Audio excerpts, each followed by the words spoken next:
what's something that you're looking to accomplish in the next 12 months?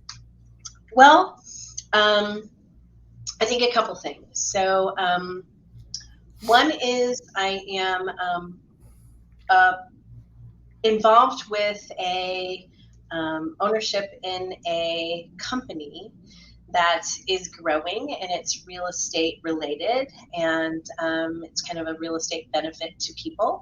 And so we're starting to really focus on that because it does a lot of lead generation, and we already have some corporations signed on to it, so that's a huge positive. So I think that also talks about diversifying income streams, right?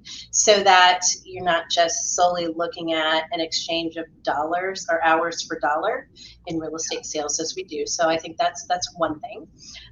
So my diversification is there. I think the second thing is I am taking a peek at. Oh, sorry for that. See if we can get that to stop. Um, and, sorry, hate that. So I think the other thing is I'm kind of looking at taking on a little more of an education piece. So we'll see how that plays. There's a couple of things that I'm looking at, kind of diving into, which I'm going to pick kind of what avenue I go into, because as you know, I'm like a mind enriching junkie. So there's a couple that I'm doing some research on to do. So I think that's going to be a different venue for me to get involved in. And then I think I'll probably, to be fair, I will probably take on a couple agents and regrow a team. Because at that point in time, I'm going to have more time to kind of dedicate, coach, mentor, and do, and then kind of just keep doing it. Because I think our real estate market is going to change for the good and for the bad. And what I mean by that is, as we've seen recently, we know for a fact that rates have changed some things for some people, but on the other hand, we're very, very blessed in being in Central Ohio with what's going on with Intel.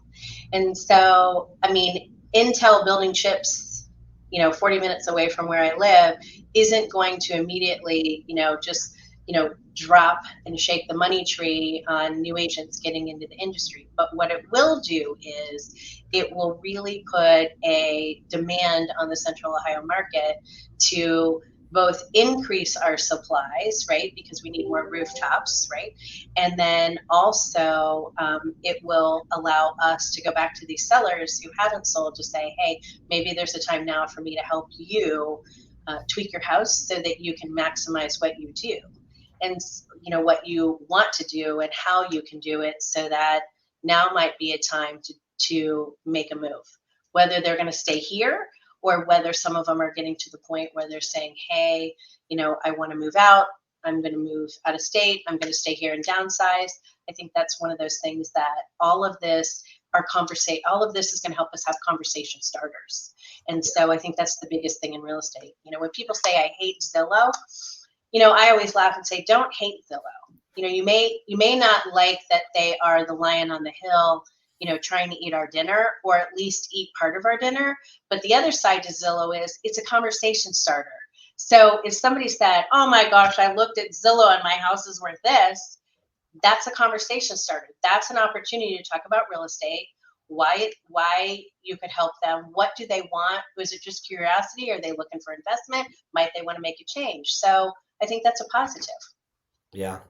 And we're big believers in Zillow and the partnership that we have with them, but it's, go where the people are, right? Absolutely. You fish where the fish are. And Correct. unfortunately or fortunately, depending on how you want to look at it, is that's where everyone at least is.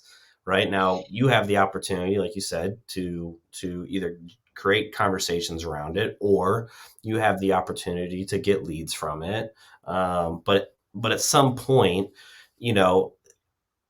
like what you were talking about with the clients that came to you because they were passed off by the team lead to a team agent, there's going to be an opportunity where you may get someone from Zillow that you can show the pros of working with you versus the pros of going through the iBuyer programs or all of the other things that, were in our market at one time. So it's all about going back to the very beginning of what you said when you got into the business of skills, right? Learning, Yep. And knowledge. practicing, and You know, the knowledge. other thing, John, that I think we should talk to more of our associates about is, knowing what's going on and around their community, but other communities, right? Because like when there's an economic forecasting, and I'm not just talking about the one that our association does a phenomenal job at doing in the beginning of the year with Dr. Ted. I'm talking about any of them. A couple of the banks have done some great ones that I was invited to, phenomenal speakers. Some of them, some of them are economists, some of them are talking about development. But I think the big thing is like you're saying, fish where the fish Yeah. are. And I'm going to tell people, know where the fish are going to be swimming, right? So you know where to cast your net in the future. And Yeah. so if you know where development is changing, right? So pardon me, everybody's now heard of Intel, right? Right. So everybody's like, oh my gosh, we need to move east. What do you know about Pataskala? Or, what do you think about Newark or Heath? Or, well, those areas have been there forever, right? Like all of a sudden, like yesterday, they didn't become, millionaires. But we know that there's going to be a migration. But the migration, when you look at the path, isn't all right there. I Right. mean, they're projecting we're going to have a second outer belt, right? And so people are like, I said that to someone, like, wait, what? We're going to have a second outer belt. Oh, they talked about that forever. I go, well, did you hear that they're connecting 33 to 161? Well, why would that be? That's because they don't want the traffic from Rickenbacker to go all the way through. So logistically, right? Well, that could be part of the first, loop. So Yeah. when you start to do that, you can start to coach your clients to be in a better position in the future. So if they're saying, well, I don't want to sell now because things are so expensive, well, move them out more. They're not as expensive where it's not quite yet developed, right? Well, but in tomorrow's world, that's going to be the next, Westerville, Worthington, Yep. Lewis Center, Galena, whatever. And then all of a sudden you've made them money, right, down the road, and you've helped them achieve a goal now. So I would tell people, get involved and look at what is going on economically in all these outlying areas, because it's not just Intel over outside of New Albany and Right. hearing, oh, New Albany is going to need 11 more hotels. Well, most of us aren't selling hotels, right? I mean, but we are going to know that they're going to be moving all the way up to Marion now. We know that they're going to be all the way over to Dublin now. So know what's going to happen, and then look at what they're saying the projections for the future are going to be. Yeah. No, I love it. I love it. I mean, you're spot on. It's just knowing the data, right? Knowing what's going on around you, and It's learning. It's that L word again. yeah, and a lot of it's fighting what our clients are hearing on the national level too, and we have to relay the local news, right? But Correct. we could go on and on and on about that.